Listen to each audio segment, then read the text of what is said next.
आज की एआई की दुनिया में एक simple AI powered search normal internet search से करीब 10 गुना ज्यादा बिजली खा जाती है। और ये सोचना है कि आने वाले 5 से 10 साल में जब AI, data centres, EV charging, robotics और हर रोज की डिजिटल लाइफ एक्सप्लोड करेगी, तब इंडिया को कितनी नई बिजली चाहिए होगी। तो नमस्कार, यहीं से शुरू होता है हमारा आज का ये वीडियो। और यहीं से ही शुरू होती है इंडिया की सबसे बड़ी क्लीन एनर्जी रिवॉल्यूशन, यानी 500 gigawatt renewables bye 2030।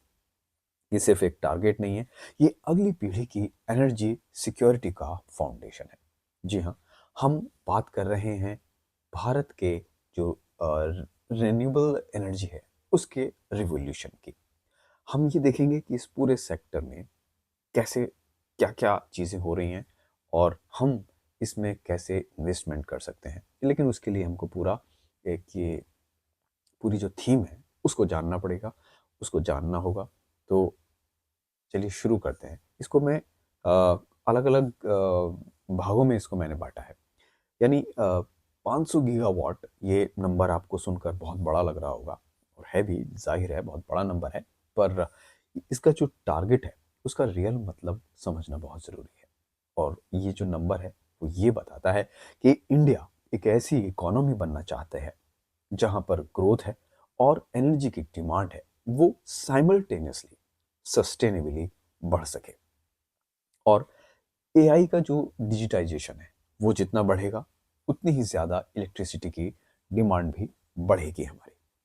Electric mobility, EV charging, manufacturing, green hydrogen, ये सब मिलकर इंडिया की एक एनर्जी डिमांड को अगले एक दशक तक कई गुना बढ़ा देंगे। आप सोचिए कि जब इतनी सारी डिमांड होगी तो उसके लिए आपको एआई जनरेशन, सॉरी, एनर्जी की जनरेशन भी करना पड़ेगा। और उसको उस डिमांड को मीट करने के लिए एक स्केलेबल तरीका होना चाहिए और वही तरीका है रिन्यूएबल्स का। इंडिया की जो रिन्यूएबल ब्लूप्रिंट है उसको हम कुछ भागों में बांट सकते हैं। सबसे पहला है द ट्रांसफॉर्मेशन। 500 गीगावाट का जो टारगेट है वो एक सिंगल प्रोजेक्ट नहीं है, ये एक्चुअली बहुत सारा एक पूरा इकोसिस्टम है जिसमें ट्रांसफॉर्मेशन, इकोसिस्टम में ट्रांसफॉर्मेशन है। इसमें सोलर फार्म्स हैं, विंड फार्म्स हैं, रूफटॉप सोलर है, ट्रांसमिशन कॉरिडोर्स हैं, एनर्जी स्टोरेज है, डोमेस्टिक मैन्युफैक्चरिंग है और स्मार्ट ग्रिड डिजिटाइजेशन है। ये सारा का सारा मिलाकर एक नई एनर्जी आर्किटेक्चर क्रिएट कर रहे हैं। ये जो ट्रांसफॉर्मेशन है वो इंडिया को तीन चीजें देता है। पहला, एनर्जी इंडिपेंडेंस, यानी कम इंपोर्ट होंगे और ज्यादा घरेलू जनरेशन होगा। हम अपने घर पर ज्यादा उसको जनरेट करेंगे, इंपोर्ट करने की जरूरत नहीं पड़ेगी। लो कॉस्ट पावर, यानी अगर आप सोलर विंड का इस्तेमाल करते हैं तो दुनिया में जहाँ भी है उस से सोलर विंड से जो एनर्जी बनती है उसकी जो कॉस्ट है वो बहुत कम पड़ती है। हालांकि ये बहुत कॉम्पिटिटिव है। और तीसरा है क्लाइमेट लीडरशिप, यानी दुनिया की सबसे बड़ी क्लीन एनर्जी एक्सपेंशन हम करने जा रहे हैं। अब इसी में बात करते हैं बैकबोन की, यानी जब हम जनरेट करेंगे एनर्जी तो उसके लिए क्या क्या चाहिए होगा। उसके लिए ग्रिड चाहिए, उसके लिए ट्रांसमिशन चाहिए और उसके लिए इंफ्रास्ट्रक्चर चाहिए। तो अब चलते हैं इस रिवॉल्यूशन के सबसे ज़रूरी बैकबोन पर, यानी इंफ्रास्ट्रक्चर और ट्रांसमिशन पर। देखिए, रिन्यूएबल बन तो जाते हैं पर उनको सिटीज़ में पहुंचाना, इंडस्ट्रीज तक पहुंचाना, डेटा सेंटर्स तक पहुंचाना, उसके लिए हमको ग्रीन एनर्जी कॉरिडोर्स की ज़रूरत पड़ेगी। इंडिया के कॉरिडोर्स एक्चुअली अगले डिकेड की एनर्जी के हाईवेज हैं। ये क्या करते हैं वो हम आपको बताते हैं। सबसे पहले सोलर विंड का जो इंटरमिटेंट पावर लेकर है उसको नेशनल ग्रिड तक पहुंचाना होता है। उसके बाद हाई वोल्टेज लाइंस से पूरी कंट्री को इंटीग्रेट करना होता है और स्मार्ट रिलेज और फोरकास्टिंग सिस्टम्स के ग्रिड के जरिए उनको स्टेबल बनाया जाता है।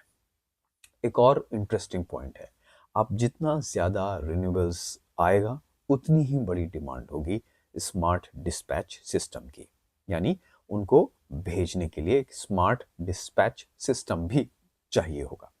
तो आने वाले वक्त में हाइब्रिड सिस्टम्स यानी सोलर, विंड और स्टोरेज, इसका एक सिंगल नोड तैयार किया जाएगा जिससे ये डिस्पैच किया जाएगा। यानी इंडिया सिर्फ इलेक्ट्रिसिटी जनरेट ही नहीं कर रहा है, बल्कि इंडिया एक इंटेलिजेंट ग्रिड तैयार कर रहा है। तो अब बात करते हैं सोलर बूम की, यानी स्केल, मैन्युफैक्चरिंग और रूफटॉप। रूफटॉप यानी अब इंडिया की जो सबसे बड़ी स्ट्रेंथ है वो क्या है? Solar energy. यानी हम जितनी ज़्यादा सोलर एनर्जी का इस्तेमाल कर सकते हैं वो अभी हम नहीं कर रहे हैं, और आने वाले वक्त में 500 गीगावाट का जो टारगेट है इंडिया का एनर्जी का, उसमें सबसे बड़ा हिस्सा सोलर का होने जा रहा है। अभी कुछ टाइम पहले एक पॉडकास्ट में एलन मस्क ने भी ये बोला था कि आने वाले टाइम में हम जो सोलर एनर्जी है उसका इस्तेमाल बहुत ज़्यादा करेंगे और शायद स्पेस में भी उसका हम इस्तेमाल करें।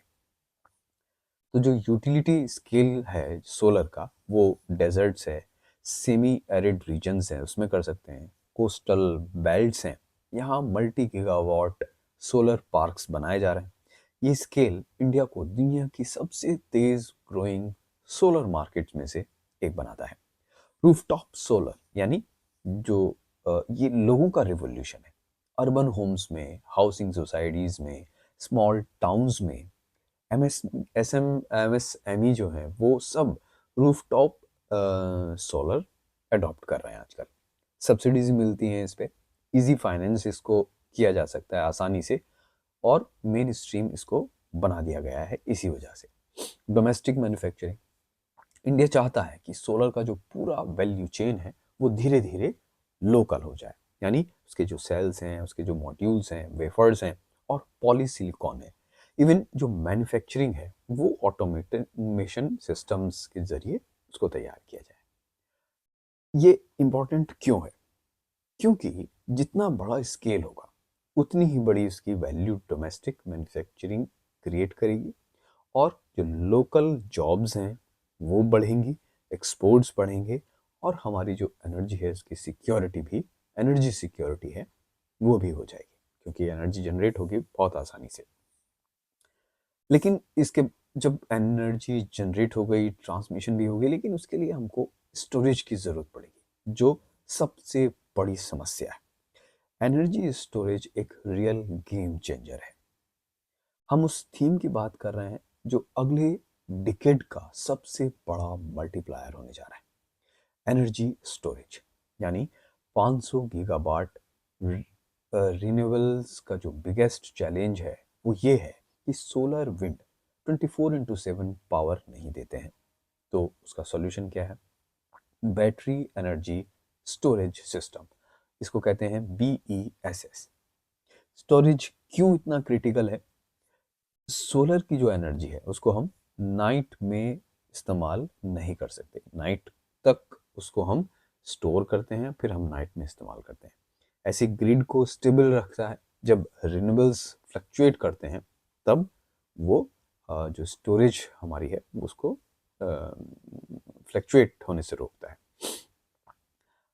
ऐसे ही ग्रीन हाइड्रोजन के जो इलेक्ट्रोलाइजर्स हैं उनको 24/7 रिन्यूएबल एनर्जी चाहिए। इसका मतलब है ज़्यादा स्टोरेज।